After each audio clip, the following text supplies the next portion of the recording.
Perkenalkan nama saya Rehatul Mahmuda. Di sini saya akan menjelaskan proyek Bayesian Model terkait inflasi. Di mana kita tahu inflasi merupakan kenaikan harga barang dan jasa secara umum dan terus-menerus dalam jangka waktu tertentu. Nah, biasanya BPS melakukan survei untuk mengumpulkan data harga dari berbagai macam barang dan jasa yang dianggap mewakili belanja konsumsi masyarakat.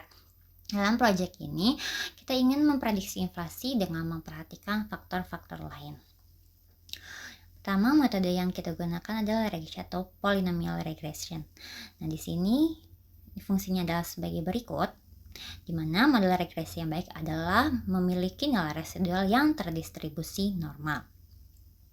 Sedangkan yang kedua itu adalah Bayesian model.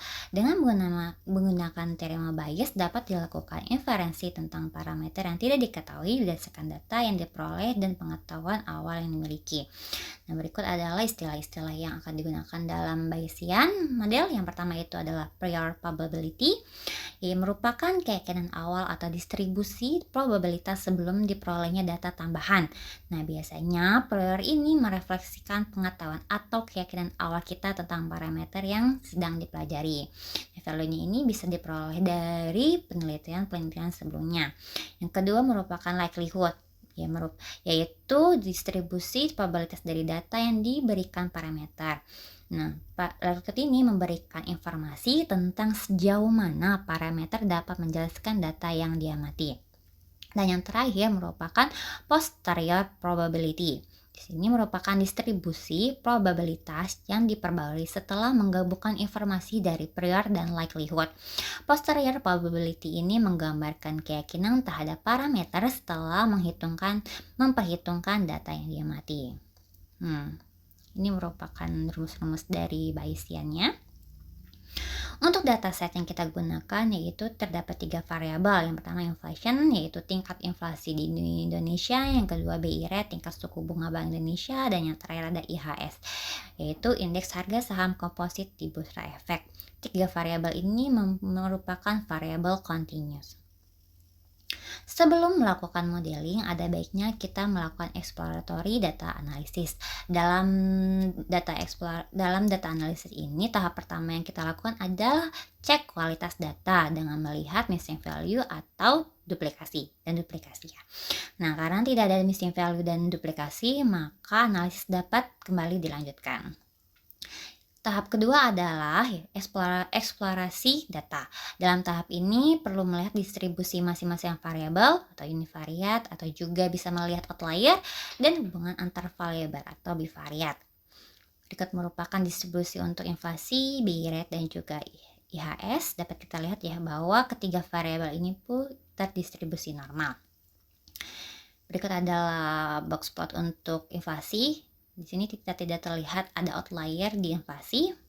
Dan berikut merupakan hubungan inflasi dengan BI rate dan inflasi dengan IHS. Di sini kita lihat bahwa BI rate dan inflasi ini memiliki hubungan linear yang positif. Saat BI rate-nya rendah, maka inflasinya cenderung rendah, dan saat inflasi BI rate-nya tinggi, maka inflasinya cenderung tinggi.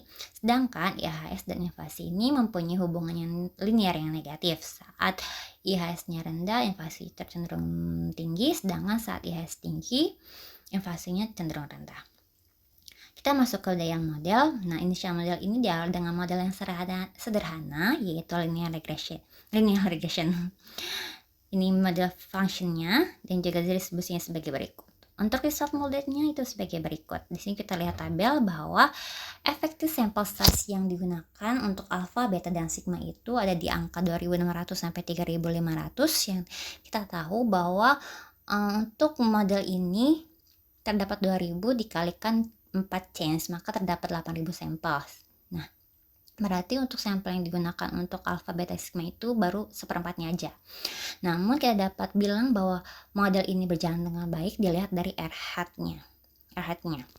Dan juga untuk grafik di bawah ini. Grafik yang kiri adalah density posterior dan yang kanan merupakan perubahan nilai parameter selama proses pengambilan sampel posterior. Di alpha, beta, dan sigma ini dapat kita lihat bahwa alpha, beta, dan sigma konvergen ke suatu titik. Berikut merupakan grafik posteriornya. Di sini kita lihat bahwa model belum menangkap tail yang lebih lebar. Jadi ada tail kanan ya, tail kanannya tuh masih lebih lebar. Maka ada beberapa saran yang direkomendasikan, yaitu menambahkan feature lainnya dan juga mengubah likelihood. Oke, yang pertama adalah menambahkan indeks harga saham ke dalam model dengan fungsi modelnya sebagai berikut dan distribusinya sebagai berikut. Nanti akan didapat resultnya modelnya sebagai berikut.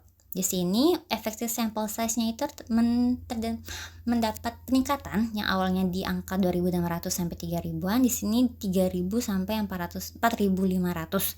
Sekitar ada setengah dari sampelnya ya. Dan R-nya pun masih bagus.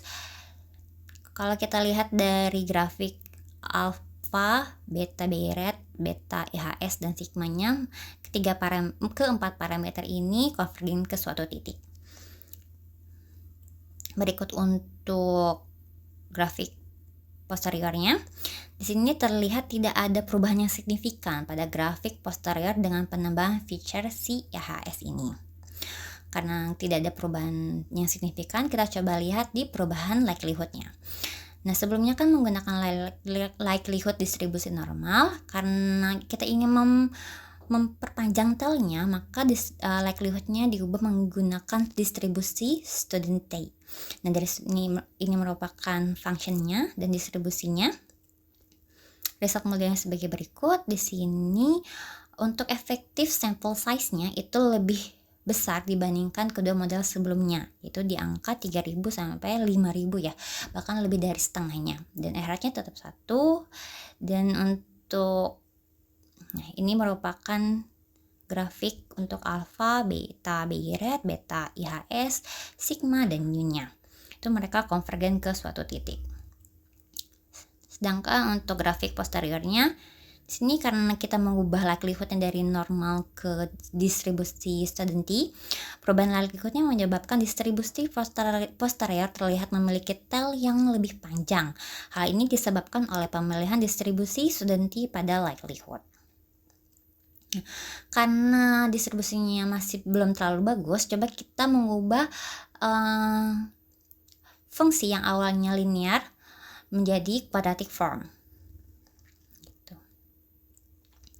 Ini dengan fungsinya sebagai berikut dan distribusinya normal sama sebagai berikut, nanti akan diperoleh hasil sebagai berikut. Di sini effective sample size-nya lebih kecil dibandingkan 3 model sebelumnya yang awalnya 2.000 sampai 5.000-an. Ternyata dengan menggunakan quadratic dia hanya 1.500 sampai 3.000-an, bahkan gak sampai seperempatnya ya, tapi untuk sigma sih nyampe seperempatnya. Tetapi kita bisa dapat bilang bahwa model berjalan dengan baik dilihat dari R-hat-nya dan juga distribusi alpha, beta BI-rate, beta square-nya, dan juga sigma. Di sini semua parameternya itu konvergen menuju suatu titik. Sedangkan untuk grafik posteriornya, perubahan model menjadi kuadratik menyebabkan model dapat menangkap tail sebelah kanan sedikit lebih baik dibandingkan model-model sebelumnya.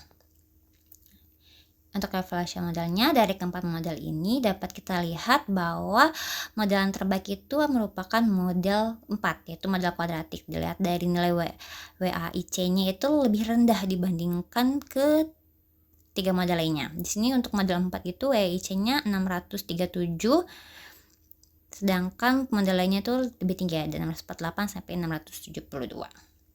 Oke, conclusion dan recommendation-nya. Yang pertama, conclusion-nya itu BI-rate dan IHS memiliki hubungan linear dengan inflasi. Yang kedua, pada initial model dipilih model sederhana linear regression dengan likelihood terdistribusi normal.